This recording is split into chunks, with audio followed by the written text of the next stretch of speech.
like a Hellcat.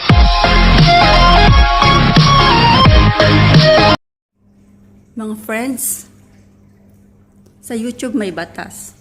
Bawal mga copyright, bawal mga copyright. Pero once na inayos mo, nag-comply ka sa pinagbabawal nila, inedit mo at sinabit mo uli, ay pwede pala na huwag ka nang i-copyright. So hello mga friends, for today we are going to discuss about copyright and to differentiate about the copyright strike and the copyright claim on YouTube. So before we start, I just only like to shout out one of my friends in Saudi Arabia who is always watching my videos. Shout out to you, Mohkan. My friend is asking me to speak English on my blog because he cannot understand Tagalog. So for today, we're gonna have a nose bleeding here, but I think it's okay as long as everybody can understand what we are discussing and hopefully to participate also. So please feel free to comment down below for your more suggestions and for your more informations and ideas regarding to our content. So friends, let us start. First, we have to know what is copyright. According to Google, copyright it is an exclusive assignable legal rights given to the authors, to the originators of intellectual work. What are those intellectual works? It can be like musical, movies, poems, novels. So those works can be protected from what? From recopying, filming, or redistributions. So how the author can get these copyrights? Those authors can register their works into a national library of the country where they live in. So for example, in Philippines, if I'm not mistaken, it's in Calao, Quezon City. So if you are in US, and US National Library maybe. So how to do it? They will just go there and comply the requirements and pass all the necessary documents for their work. So right after they approve, they will have a content ID. See? And the expiration of that copyright, it is an author's lifetime. As long as the author is alive, he is the only one who can produce, film, and copy his work.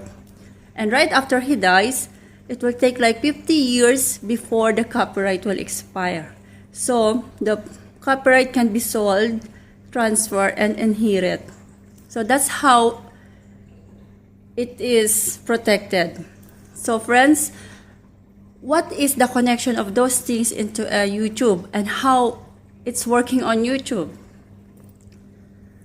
Those authors who do not wish, who do not like their works to be copied by other uploaders or by other users, they submit their content ID to YouTube's, and the YouTube's file it in a system which is a database systems.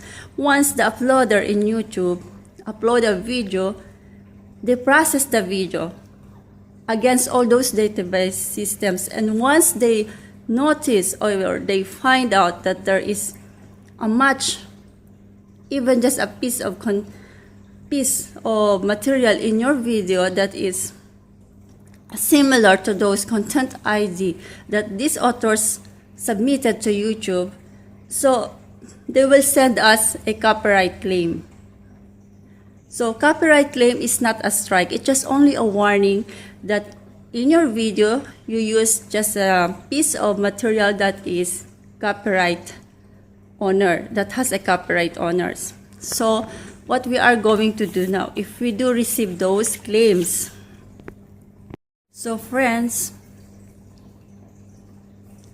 for example, we receive copyright claims from YouTube in our Gmail account. They send us email that we get a copyright claim for a specific reason. It can be like a movie clips or it can be like a music. So how we are going to deal with this and what we are going to do?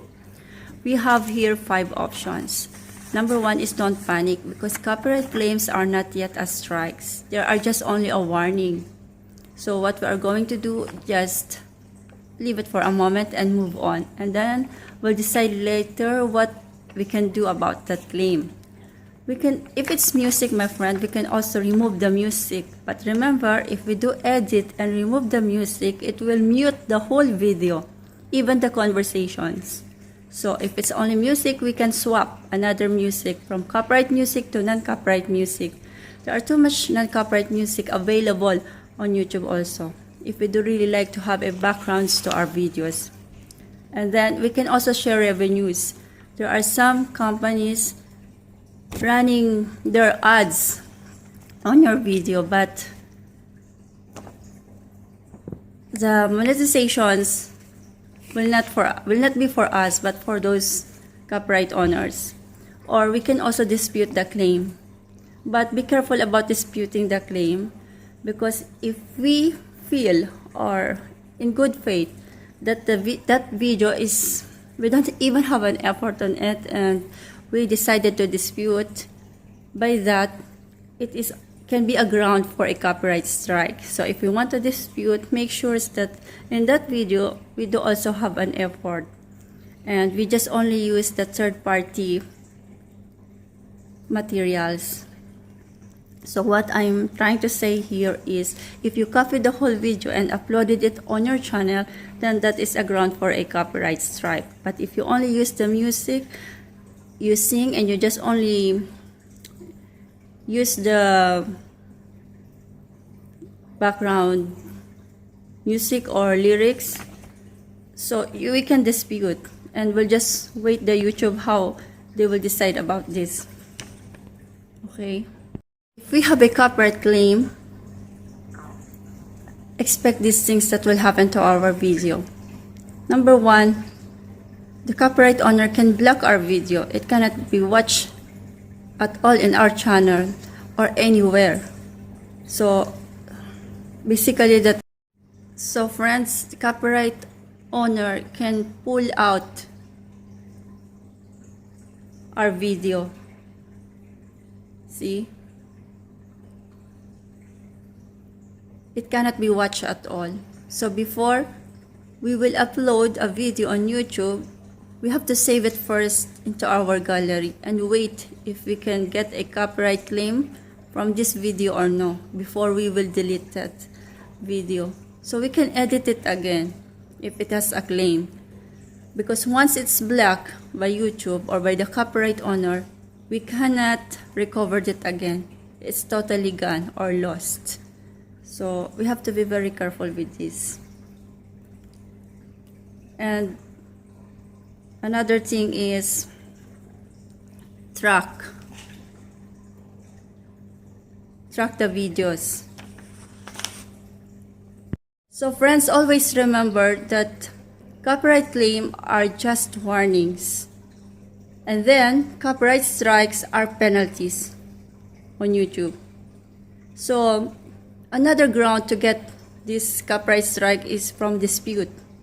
Once we dispute with unjust reasons, the copyright owner can take down the video on our channels, so it can be blocked and cannot be recovered, and we can get a copyright strike from this. So what are the penalties from the copyright strikes?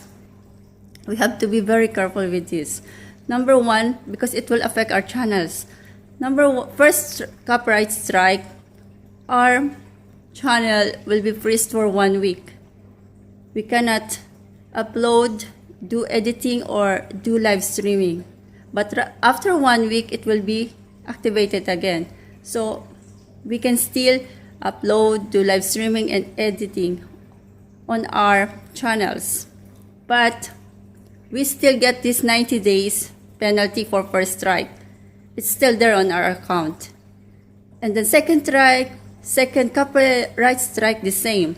So 2 weeks freeze and another 90 days. And third copyright strike, it's terminated. Our account will be terminated from YouTube. So that's only for YouTube.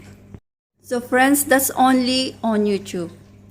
But there's still another more serious case about copyright. Once the copyright owner file a case for us in court, and that is copyright infringements. The penalty of this is you have to fine, of course. You have to fine. And you can be jailed for 5 years. So that's a serious case. So we have to be very careful with this, because excuses in the law, ignorance in the law excuses no one. We can't excuse ourselves because we don't know these things. We have to know from now. We have to be responsible to what we do.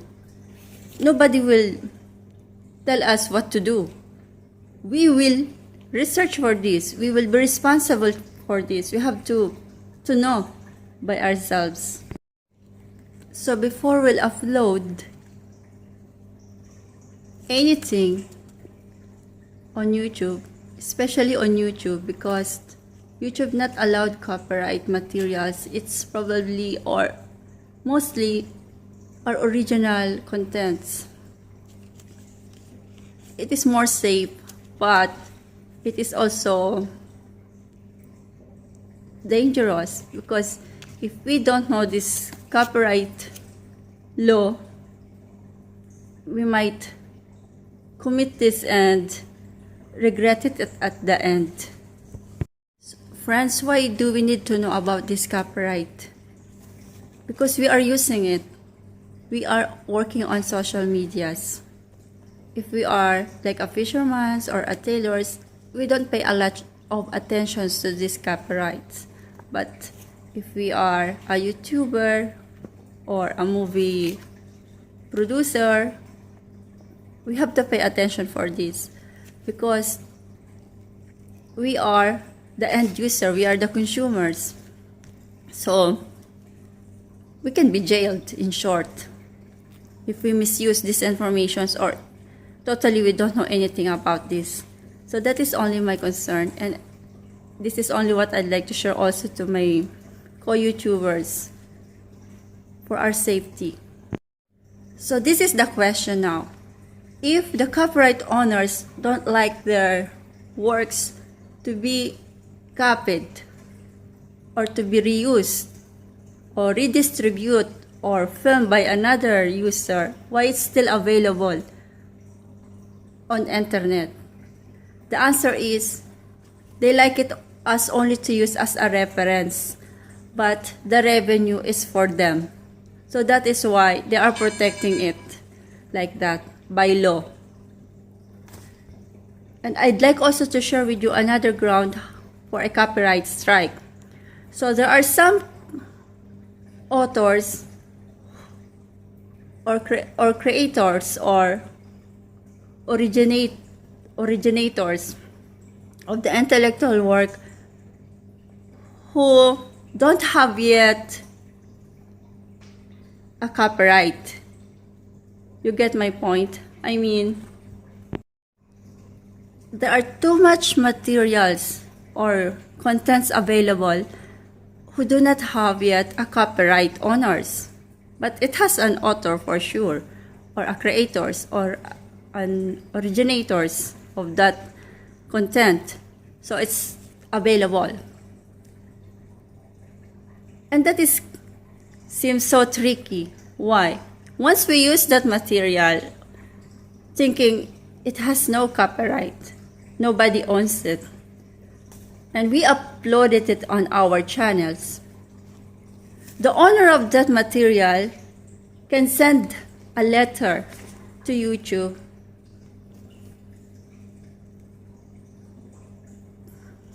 to give you a strike. See, they can, because they have YouTube has platforms for all the creators. They have a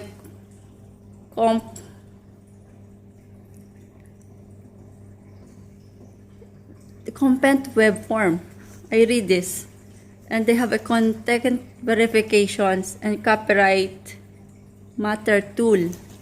Imagine that. Those creators and authors, they can use those tools on YouTube to protect their work. So we just cannot assume that we are using a free copyright materials. Because there are some really authors who not yet registered their works. They did not yet register their works. But they can complain to YouTube if you are using their materials. And from that complaint, we can also get a copyright strike. See, from the dispute and from the owner of those materials, from the copyright owners, or for the authors who do not like us to use their content. Thank you, my friend, for watching, and I hope we learn again today, and we'll see you next time. And maybe next time I will try to speak Tagalog if the issue is not so much for general. But this one is a general knowledge, so I hope also my non-Filipino friends can relate to this, especially my friends from other countries like US. I have there a friend in US, in India, in some Arabic countries. I hope we all understand this. And to all my Filipino friends, shout out to all of us. Bye and see you next time.